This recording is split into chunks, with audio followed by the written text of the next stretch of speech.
कहना चाहता हूं, सुनो भाई, कुर्सी तो है, आपका जनाजा थोड़ा ही है। अगर कुछ कर नहीं सकते तो छोड़ क्यों नहीं देते, क्यों चिपक के बैठे?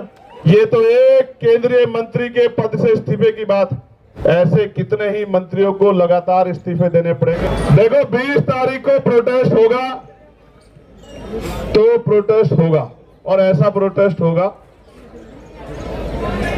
कि पिछले 10, 12, 15 साल में तो ऐसा प्रोटेस्ट दिल्ली में नहीं हुआ होगा।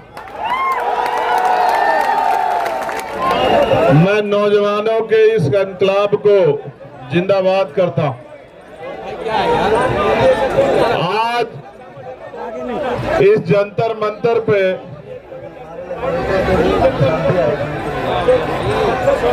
मैं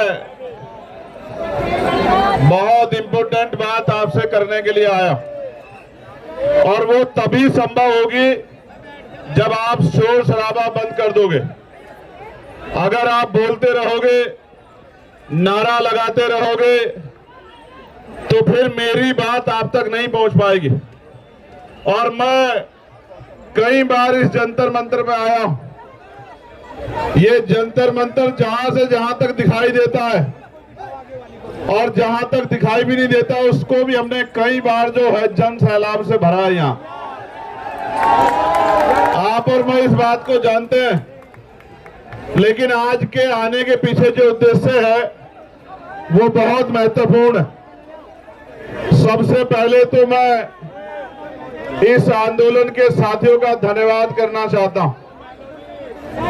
जो आंदोलन में साथी बैठे हैं, हमारी बहनें, नौजवान साथी, प्यारे भाई, बुजुर्ग माएं, उन सब का धन्यवाद करता हूं, क्योंकि पिछले लंबे समय से वो लगातार लड़ रहे हैं, और इस तरह से लड़ रहे हैं कि जो नहीं भी सुनना चाहता उसको भी सुनना पड़ रहा है, जो नहीं भी देखना चाहता उसको भी देखना पड़ रहा है, और जो नहीं भी बोलना चाहता उसको भी बोलना पड़ेगा। मेरी बात को आप याद रखना। जो आज चुप है उसको भी कल बीच में आके बोलना पड़ेगा। ये नौजवानों का इनकलाब है, और इसके साथ सोनम भाई जैसे क्रांतिकारी महान योद्धाओं का साथ है। ये जो आपके रेल वाले साथी है ना, ये हटेंगे तो बहुत आसान रहेगा, आप आओगे तो वो भी उठ जाएंगे। मैं आपके उत्साह को समझता हूं, और ये उत्साह बना रहना चाहिए, ये उत्साह आगे बढ़ना चाहिए। प्यारे साथियों, ये जो शख्स हमारे बीच है, सोनम सर, पिछले लंबे समय से इस देश के लिए नौजवानों को अपने बारे में सोचना चाहिए उन्हें अपने बारे में। आज वो इसलिए घर से बड़े पैमाने पर नहीं निकल पा रहे हैं क्योंकि घर के लोगों को लगता है कि अगर वो जाएंगे तो किसी मुसीबत का सामना करना पड़ सकता है। अगर आप अपनी लड़ाई अपने आप नहीं लड़ोगे तो आपकी लड़ाई कौन लड़ेगा? मैं पूरे धन्यवाद देता हूं इस मंच को, वो हमारी बहनें, हमारे भाई जो बैठे हैं भूख हड़ताल पे, अनशन पे, जो डटे हुए बारिश में, तूफान में, गर्मी में, सर्दी में। और मैं खुद आंदोलनकारी, मैं जानता हूं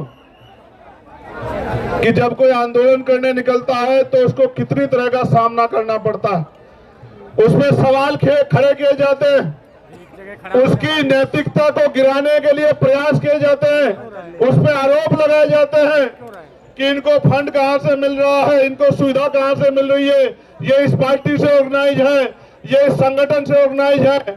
और कहा गया, मुझसे भी कल इन्होंने कहा इनकी टीम ने कि भैया 20 तारीख को कूच करेंगे हम लोग। 20 को ही करोगे ना? पक्का?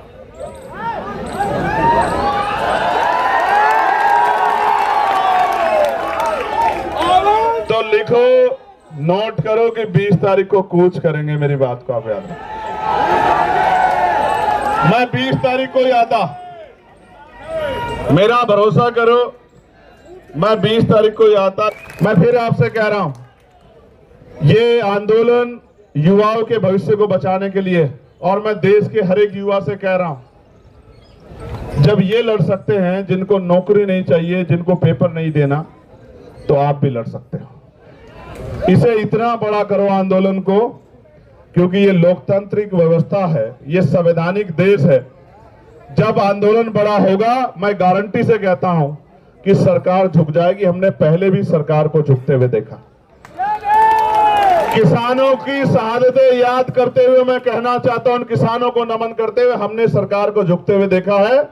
ये तो एक केंद्रीय मंत्री के पद से इस्तीफे की बात, ऐसे कितने ही मंत्रियों को लगातार इस्तीफे देने पड़ेंगे जब जनता खिलाफ हो जाएगी। मेरी बात को आप याद रखें। कुर्सी तो है, धर्मेंद्र प्रधान जी को मैं कहना चाहता हूं, सुनो भाई, कुर्सी तो है, आपका जनाजा थोड़ा ही है। और सुनो, महापुरुषों की तस्वीरों के अलावा झंडा भी कोई नहीं होगा, क्योंकि इस आंदोलन के साथ खड़े हैं। इस आंदोलन से कोई राजनीतिक लाभ नहीं चाहिए। मेरी बात को आप याद रखना। उस काम को हम लोग करते हैं। बताओ सर, तय कर दो, आप बताओ। चलो, आपका कंसर्न बहुत जरूरी है। मैंने डीयू के बच्चों पे चलती लाठियां भी देखी, मैंने यहाँ एनआरसी से लेके तमाम आंदोलन देखे, और मैंने खुद बताया ना, मैं निर्दोष होते हुए 16 महीने जेल में रहा। जब मुझे बेल मिली तो मेरे ऊपर एनएसए लगा दी रात को 2:30 बजे। हम भरोसा करते हैं लोकतांत्रिक व्यवस्था में, संवैधानिक व्यवस्था में, अपने जो गवर्नमेंट के इंस्टीट्यूशन है उनमें भरोसा करते हैं।